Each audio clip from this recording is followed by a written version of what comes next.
I'm Jeremy and I'm a product specialist at Abstract. In this video, we're going to create this icy asphalt road material using material layering in InstaMAT Studio. Material layering makes it possible to create dynamic procedural materials using a creative layer-based approach. This video is a great way to quickly get started with material layering projects. However, it also serves as a great successor to one of our other material layering videos, where we create a muddy wood planks material, which covers many of the basics. I'd recommend to check it out if you haven't already, and we'll put a link to that video in the description below. Now, without further ado, let's dive into InstaMAT Studio. So here we are in InstaMAT Studio, and the first thing I'll do is create a new project.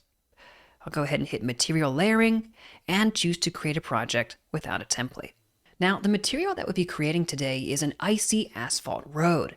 But I wanted to mention that InstaMAT Studio's built-in material library comes with quite a few asphalt road materials. We can go and view them just by going to the Mat Library panel here on the left.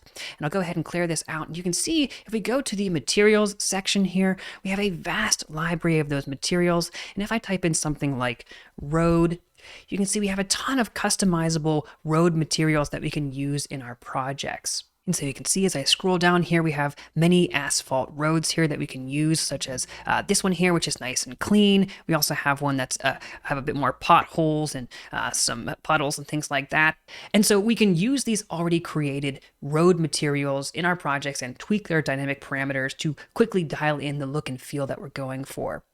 But in this case, I'd like to start off with a more general base asphalt material and build up from there so that we can take a look at the many powerful features in InstaMAT's material layering UI. So I'm actually going to change my search here. Instead of road, I'm going to type in asphalt.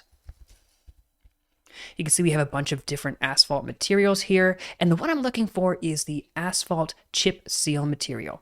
So to bring this into our material layering project, all I have to do is left click and drag and just drop it into the center here. You can see we now have it on our plane, and we also have our asphalt chip seal layer here on the right in our layer stack.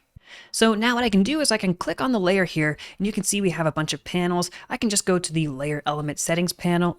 And so we have all these dynamic parameters that we can use to tweak and adjust the look and feel of this material.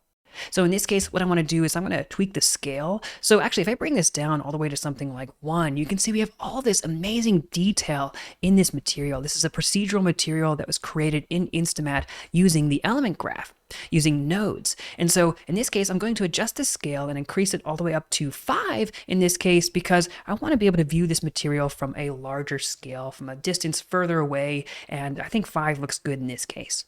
Now, what I also want to do, if I go ahead and just rotate my camera a little bit, I want to add some height variation as well. So if I increase this to something like, well, I'll go all the way up to 100%, you can now see that we have some dips in our height. We're getting some nice variation here. I can show you the difference again. Here's what it looks like where it's flat. In this case, I can increase this to 100. And the reason why we've added some height variation here is because when we start blending materials together, the more height variation that we have, the more interesting our material is going to look, and the more integrated all of our materials are going to seem when they get combined together. So now we have been able to add some nice variation to this material. But in this case, I'd like to push this a little bit further by adding a generator. Now, a generator is something that we can add to a layer to supply some additional detail for our layer's material channels. And in this case, I'd like to provide some additional height information to really break up the asphalt so that when we blend in our other materials and layers, we get some really nice looking variety. So to add a generator, I'm going to go over to this button here. This is the Add Generator button. Click on that, and I'm going to look for the burned generator. Now, if you don't have it in your recently used or your favorites, we can go to the Pick from Library option, and we have all of the patterns and noises and grunges available to us here that we can search through in InstaMAT's library. We can just use this search box here, and I'll type in burned. There it is. And if I double click it, you can now see something interesting has happened. What's happened here is we've taken the grayscale values from that burned grunge, and we've now applied it to the base color information of our asphalt chip seal material. In fact, I can right click on this burned generator and choose solo layer output and viewport. We can actually see our grunge here, and then I'll go ahead and unsolo it. You can see it's been applied to our asphalt. Now, what we can do is we can remap the values of our generator to affect the different channels of our asphalt layer. And so we can do that by going to the Layer Channels panel when we have our generator selected. And here we can control the influence the burned generator has on our layer's material channels. So, for example, I could just decrease the base color influence, and now you can see we're back to our original base color. And you can see also that we have our blending modes available as well. So we can apply a blending mode to this generator and supply different blending modes for each of our different channels. So we have a lot of flexibility and a lot of control here. So check this out. If I go ahead and I'll just decrease the base color influence, what I can do is increase the influence of this grunge on our height. And so now we can really push and pull the different height values of our asphalt using this generator. It's really powerful. And so we can get some really nice breakup just by using this grunge as a generator here and control the height channel of our asphalt. Now, instead of doing a normal default blend mode here, which is kind of overriding the initial height from our layer, instead I want to set this to something like multiply. And so what that's going to do is it's going to darken, with the dark pixels of the grunge, it's going to lower or decrease the height in all those dark areas. So what I can do here, if I just increase the base color again so we can see what's going on here, if I go over here and I just hit S to solo, you can see we have these dark areas of our grunge. And again, you can see that that's exactly where the asphalt is being pushed in because we're multiplying our pixel values of our height map with the dark values of the grunge. And so I'm also going to do this with the base color as well. So instead of setting this to default, I'm going to set it to multiply. And now we're just darkening the values of our base color with the multiply blend mode. And we're getting this really nice effect. We've really broken up the asphalt using this generator pretty organically. I think that's looking really nice. So again, I'll just turn this off and on. You can see the influence we have. And this is just a great example of how we can use generators to build up and add additional detail to our material. So this is already starting to look pretty cool, but now I'd like to add some street lines so that our vehicles, when they're driving on this road, they know where to go, right? And so we can do this very easily by adding a new layer and using a special mask. So I'm going to create a new layer here, and I'm going to choose multi-channel layer.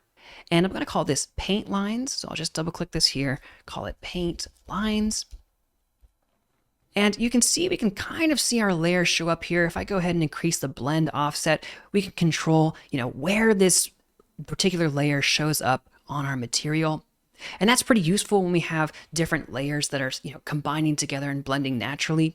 But in this case, what I want to do is have this layer be overlaid across the top so that we don't really need to worry too much about this offset. And so I can do that by going to the blend mode here under the height settings and change it from height blend to default. So now our paint lines layer is just going to be shown on top of everything beneath it. And I want to control this a little bit more. But first, let's change the color. So I'll go to the base color and remove the saturation. I'm looking for kind of a light gray material here for our paint lines. And so what I want to have happen here, instead of overriding the height information from the asphalt material, I just want to add it on top of the height information we already have. So I can go to the height channel and change its blend mode from default to add. And so now the height information from the layers below our paint will show through, and we can add our paint on top of it to show a slight bump where it's being applied. And we'll do that in a second. But now I want to control where our paint is being applied using a mask. So I can go to the Add Mask button here. And the mask that I'm looking for here is the Mesh Volume Mask. So I'll show you again. I can pick from the library, type in the word volume, and go ahead and double click it to add it to our layer. So this mask is really cool. Anything within the boundaries of this volume is going to be visible for our layer, and everything outside of it is going to be hidden. So if I go ahead and just move this a little bit, you can see if we're outside the confines of this volume, we can't see the information for our paint lines layer. So what I'm going to do is use the gizmos in our viewport. So we have the transform, the rotate, and the scale gizmos here available using the toolbar for our viewport. But we can also use the W, E, and R keys to quickly switch between them. So I'm going to use the scale gizmo here and just decrease the size here just a little bit. Use W to change the transform and just move it over. Again, I'll press R, adjust the scale here on the X, and just position this to the right here of our material. And so you might have noticed we had a little bit of a soft edge here. I'm just going to go ahead and remove the softness. And so we have this nice clean line that I can easily control with these gizmos and make it appear on our material here. And so this is great. Let me go ahead and just rotate the camera here. And I'll go back to the paint lines layer. And check this out. As I increase the height, we can now create this little lip here. And that's exactly what I was going for. And so now we can add this little lip here. It's just showing up where our mask is letting the material show through. And I think 12% is good, 11 or 12%.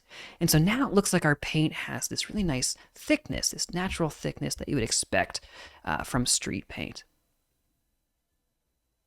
So now I want to go ahead and add another line to the other side of our material. Now we could go ahead and duplicate this, but what I'll do is I'm actually going to duplicate the mask. So I can right click, select duplicate, or hit Command or Control D. And so for this one, I need to change the blending mode from multiply to add, and I'll just go ahead and slide this over. So I'll go ahead and line this up pretty well here by eye. And what I'm going to do actually is I'm going to change our view a little bit. I'm going to hit the T key, or I can go ahead and click this 1 over here. What this does is this changes the UV scale of the mesh that we're looking at. And so I can see what this looks like now tiled. So I can go ahead and change the location of the volume mask on the right, and we can see how close this line is going to look like when it's tiled with another copy of this material. And this is great because now I can control the width of the double line in the center if I wanted to. So I'll go ahead and just adjust this a little bit, bring it closer in. I want to make sure that we have just a little bit of a gap on both sides of the material, and that's looking great. Now, the reason that I duplicated the mask instead of duplicated the whole layer is now I can go over here and just do something like change the color. So if I increase the saturation and I want to make this a yellow line instead, I can just change the color, change the value and the saturation here. And now I can do this for both lines instead of having to do this twice for 2 separate paint layers. In this case, though, I'm going to keep it to a white color. So I'll just, again, decrease the saturation and just lower the value a little bit. I can go ahead and press T to cycle through here and continue to view what this looks like at different UV scales, but in this case I'm just going to go back to 1. So now that we have the makings of our road material, let's continue to break it up further by adding some additional detail and destruction by blending in another material from InstaMAT's material library.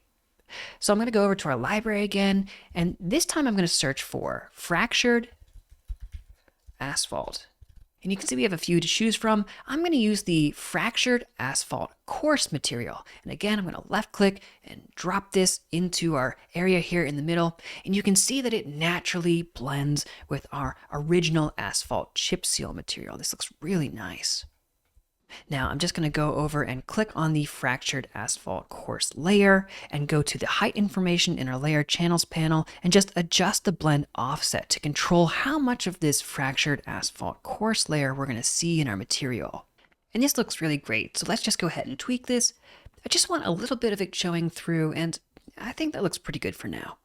But you'll notice that our fractured asphalt has a bit of a blue tint to it, and in this case, I kind of wanted to match more closely to the grayer colors that we have from our original asphalt. Now, I could go to the element settings here and adjust the colors manually, but instead what I'm going to do is use a filter called the color match filter. So I can just click the add filter button here and choose color match. It's in my favorites. Again, you can search in the library for it. And so you can see it's automatically tinting the color of our asphalt to this target color that we can choose. But in this case, I'm going to change the target mode from color to previous layer base color. And so what this means is as I continue to adjust the opacity here, what it's going to do is adjust the color of this layer, this fractured asphalt coarse, to match the color information underneath it. So I can just adjust this, and as you can see, we're instead of getting this kind of brown look that we're getting in this blue, we can adjust the opacity here, and this is going to make it more naturally blend like this. And I can do things like adjust the luma variation. So if I decrease the luma variation here, you can see it's going to get a bit darker, and that looks a bit better. And so now you can see that that fractured asphalt looks like it's really an extension of our asphalt chip seal layer just by adjusting the color a bit like this. And of course, we can go back and change it, go to the layer channels section and just increase the offset. And we get some really nice looking effects here just by filling in some of those gaps if we want to, really adding some nice, beautiful breakup to our material. Now, next up, I'd like to show you how you can add some text and decals onto the surface of our material. Oftentimes these roads will have warning text stating to slow down or merge in a particular direction. And so for this material, I'd like to add in some text. So let's go ahead and do that.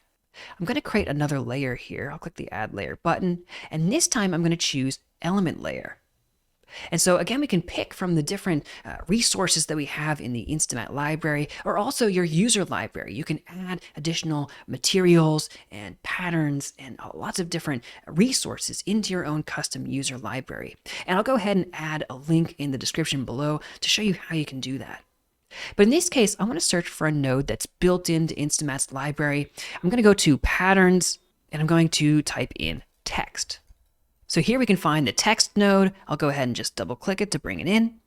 And you'll notice that nothing has happened here. So what we need to do is we need to tell our layer which channels we need to connect from the outputs of our text layer. And we can do that from the Layer Channels panel. So if I select my new element layer here, Layer Channels panel, what I can do is I can go to the base color here and just twiddle this, and then go to base color and say, let's use the output of our text node. So it's the text node and it's the output called output in this case. So if I click that, you can now see that we have our text here. And so all that we're doing is we're remapping the output of our text node, which is called output in this case, and having it so that it applies to the base color channel of our element layer. So now I can go to the element settings here and I can change the text. In this case, I'm going to type in slow. And I'll go ahead and increase the size so it's nice and big. And now I want to position this text on my asphalt road anywhere I'd like. So I'm going to go to the projection settings here for the layer. And so right now you can see that it's set to UV mode. And so because our material is square and so is our preview tile, the UV coordinates of this tile match up with our material's pixel coordinates. And so if I wanted to, I could offset this on the X like this if I wanted to, but I'd like some manual artistic control on where to place this decal that we're creating. So what I'm going to do is actually change the projection mode from UV and set it to decal. And so now you can see I can move and position this using our gizmos, the same gizmos that we were using earlier. And so I can use W, E, and R again. I'm going to scale this down a little bit.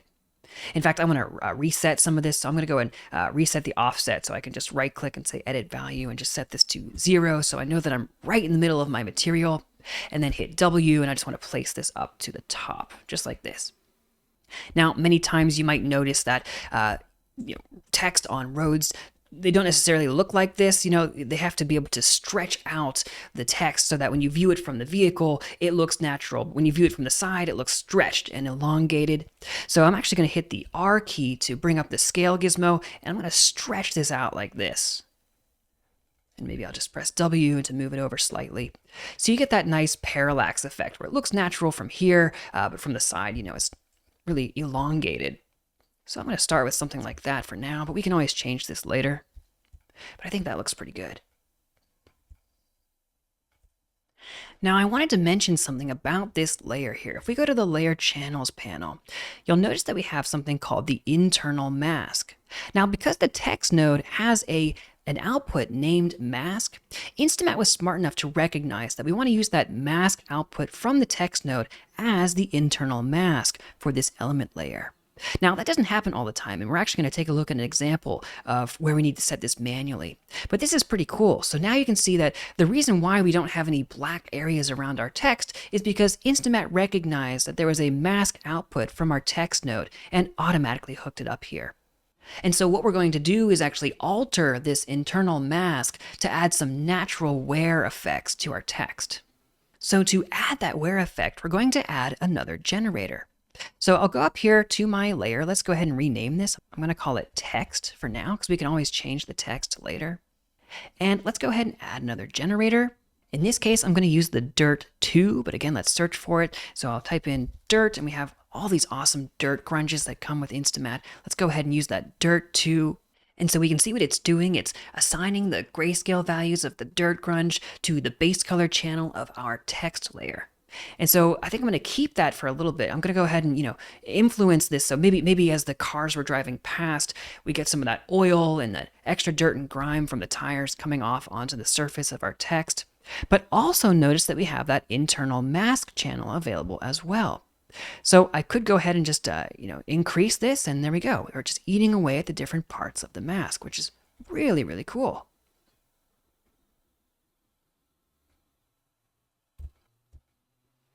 And so the generator has some properties as well. So if I go over to the settings here, this is the generator properties panel.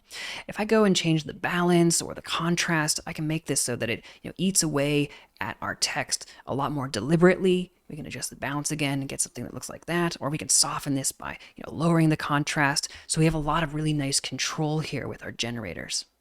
Now, the next effect that I want to add to our text is this sort of streaking effect, where as cars continue to pass over this text, maybe bits of it get torn off in that kind of linear fashion of streaks as the tires rub over the text. So I'm going to go ahead and add another generator. So I'll go ahead and click the Add Generator button, and I'll pick from the library. And the one that I'm looking for here, let's see if I can find it. Actually, I'll go ahead and search for it, is Moisture Leaks. And you can see what this grunge gives us, this really natural looking, organic leak effect. This is really great to add as a decal when you're texturing assets and you want to add some leaks, below a windowsill, or really in any case. But in this case, we're going to use it as a generator and use it to eat away at the different parts of our mask here. So I'll just double click that. Now you'll see naturally it's going to want to override everything here by setting the blend mode to default. In this case, what I'm going to do is set it to subtract. And I'm also going to set it to subtract for the internal mask. So I'll just go ahead and bring this up to 100% and then set this to subtract. And we're getting this really nice streaking effect, but let me go over to the settings here and just increase the width. There you go. You can see if we can get something really nice. Let's adjust the balance a little bit.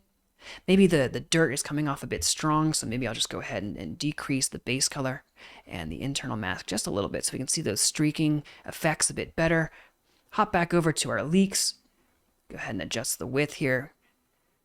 And maybe the disorder as well.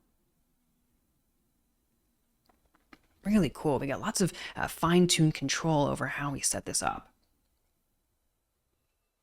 So that's looking pretty good. I want to make sure that we can still make out the words. We know what it's going to say, but still get that effect. And I think that's looking pretty good now. Next up, what I'd like to add is a little icon here underneath. And so actually InstaMAT has this really awesome node called the Awesome Shape Generator, which contains a bunch of useful shapes and icons that we can use for our materials and projects. So I'm going to add that as a layer just like we did for our text.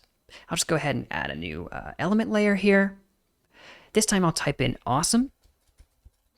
Now you'll notice I'm in the materials category. I think this might be in the patterns category. But what we can do is we can just click this search everywhere button and it's going to search the whole library. And now I can find it here. There's the awesome shape generator. Let's choose that for our element layer. And you can see we now have the element icon showing up here on our material. So this is great. I can go to the element settings and you can see we have a choice of colors and the different type of icon that we have. We have a whole ton of different glyphs that we can choose from here. Actually, I can click on this and just use my arrow keys. We can quickly go through just lots of different icons that we can use for our materials. In this case, what I'm going to do is type in SN for snowflake, and let's choose the snowflake icon. And so I'd like to reposition this. So let me go ahead and change the projection mode from UV again to decal, and just use my gizmos to place this in the right spot. So I think that's looking pretty good here. So I'll just rename this. I'll call this icon. And now I want to apply the same effects that we had from our slow text here to our icons. So I'll go ahead and just copy these two. I'll go ahead, or I can either duplicate them or copy them. In this case, I'll probably just Control C and Control V here. And so now we have both of those generators on this icon as well. Now you'll notice something interesting here. You can see that it's not behaving exactly the same way as our text. And that's because it has to do with that internal mask that I was telling you about earlier. The text node automatically defined the internal mask, but in this case, you can see that the icon hasn't set anything automatically for us. So in the layer channels panel, I can go ahead and set the internal mask to the awesome shape generator.output. And so now you can see that it's going to use the output that's called output from the awesome shape generator and use that for the internal mask, and we can get our effect.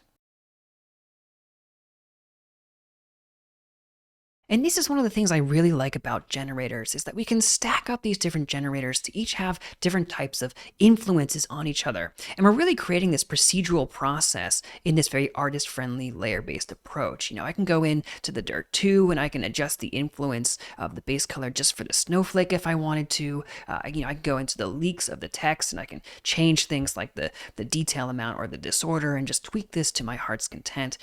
So generators can play a really powerful part in the material layering workflow. So why did we add a little snowflake to this material? Well, that's because up next, we're going to add some snow. So again, we're going to bring in a material from the InstaMAT material library. So I'll go ahead and search for snow. We've got some really nice snowy materials here. This Arctic ice one is really nice, but in this case, let's bring in the fresh snow material. So just like before, left click and drag and just drop this in here in the center. You can see that the snow now naturally blends in with our asphalt road. And so let's go ahead and dial in and tweak some of the settings. Now, in this case, I don't think I want the grass appearing, so what I can do is I can just go to the layer, go to the element settings here, find the grass settings, and just decrease the density so we don't have any grass on our snow. Now, we're going to have a couple versions of this snow layer in our layer stack. For the first snow layer, what I'd like to do is have it look as if it's, frozen within the cracks and crevices of our road. And so to do that, we're going to use a special mask. We'll do that in a second. But I want to dial in how this snow looks on our material right now, because right now you can see that it's really kind of replacing everything in our material. So I'm going to go over to the layer channels. Let's go ahead and lower the blend offset, and we can really naturally control how much snow we have. But here's a really cool feature. If I go to the blend softness and just increase this, we can get this really nice looking effect where the snow just seems to melt into the surface of our asphalt. That looks really nice. And then I can adjust the offset again and just control how much snow we have here. So as I mentioned, I kind of want this snow to insert itself in the crevices and nooks and crannies of this asphalt material, and we can do that with a special mask. So let's go ahead and add that mask now. Make sure that my fresh snow layer is selected. Go to the Add Mask button, and the mask that I'm looking for here is the Mesh Mask Builder. So again, you can find it in the library. I'll just choose it here. What the Mesh Mask Builder allows you to do is combine a whole bunch of these different masks and inputs into our layering project to create really powerful procedural and adaptive masks. And so in this case, what I want to do is I want to use this section called the Layer Ambient Occlusion section, and I'm just going to increase the opacity of this. And what this is doing is this is using the generated ambient occlusion information that our layering project is creating to find all those nooks and crannies. And so actually what I can do is I can go to the Mesh Mask Builder here, right click it and choose Solo Layer Output in Viewport. And you can see that's what it's done. It's found all the crevices and concave sections of our material. It's using the height information from things like our fractured asphalt course and our asphalt chip seal materials to identify all of those spots. And so now we get this really nice looking effect where the snow just seems to be sunk in the crevices. That looks really nice. And I'm going to go back and adjust this a little bit more. I'll go to the layer channels panel and just adjust the blend offset, and we can again control how much of this snow we're now seeing. And so as I mentioned, we're going to have a couple different snow layers here. So we have the snow that's sunk into the ground. Now I want to create some snow patches. So all I'm going to do is just duplicate this layer, right click or Command or Control D to duplicate. And I'm going to delete the Mesh Mask Builder here. And you can see we now have our snow patches, but they're in the same place as the sunk in snow. So all I need to do is go to the element settings for the layer and just change the seed. And we can pick a version that we like here. It's just redistributing where our snow is going. And then I'll go ahead and adjust the height here, the offset, and so we can add more of those snow patches. And I think that's looking nice.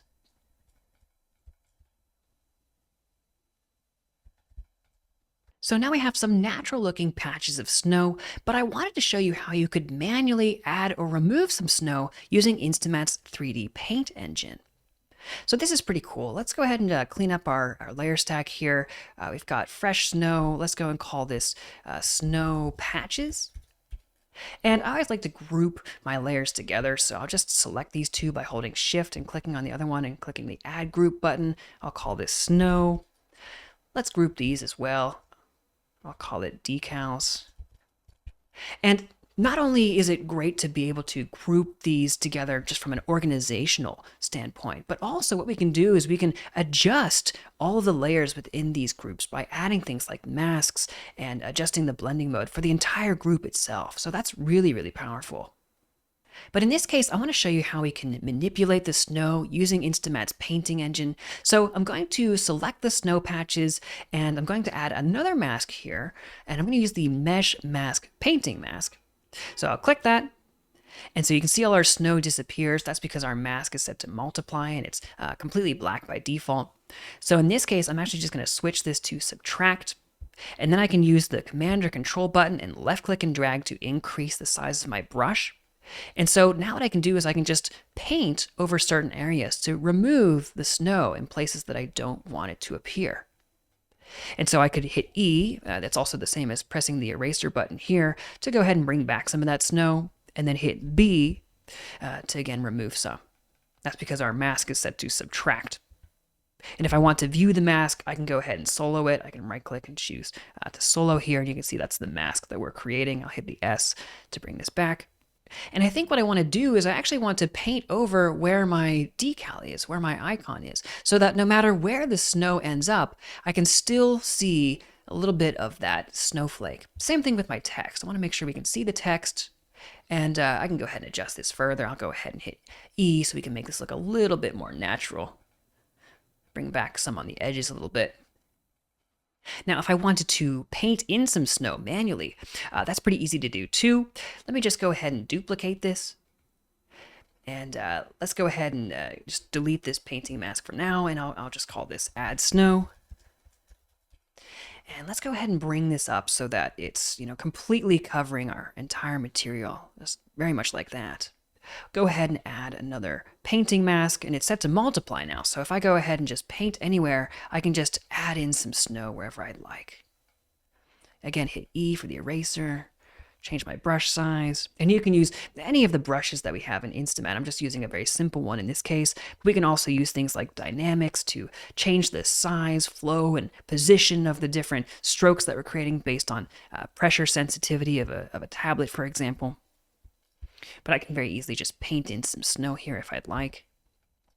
And you get that really nice manual control. So in this case, I'm not going to use that, but I just wanted to demonstrate that in case you're curious of how to use painting while creating materials using a material layering project.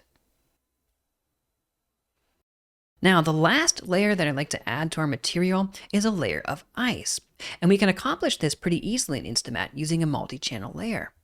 So let me go ahead and show you. Let's go ahead and collapse our groups so we can see our layer stack a bit better. Let's go ahead and add a new multi-channel layer in this case. And I'm going to call it Ice.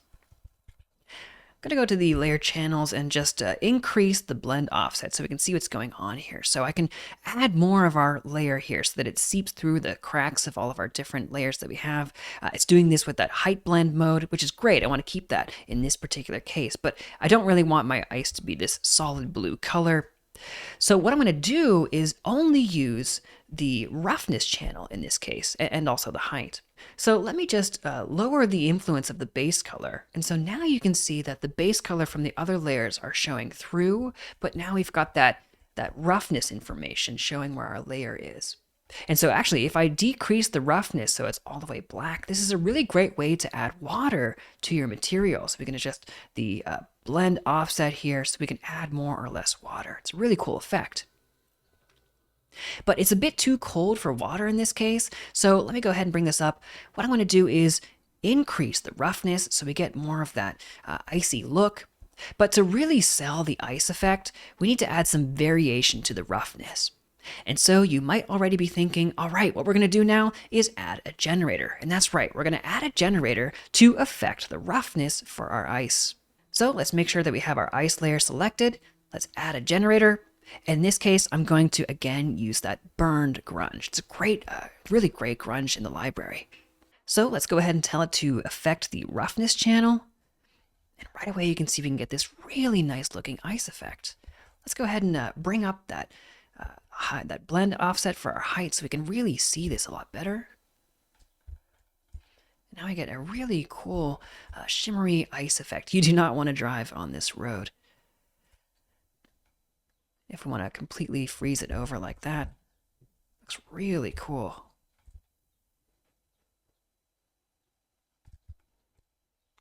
And so with just one multi-channel layer and a single generator here, we can get this really nice looking effect.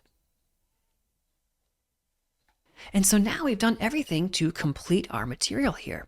What's really cool is I can go ahead and change the seed. We can see a completely different variation of this material, because when we create materials using material layering and InstaMAT, we're still creating a procedural process, and we can just create an unlimited amount of variations of this material.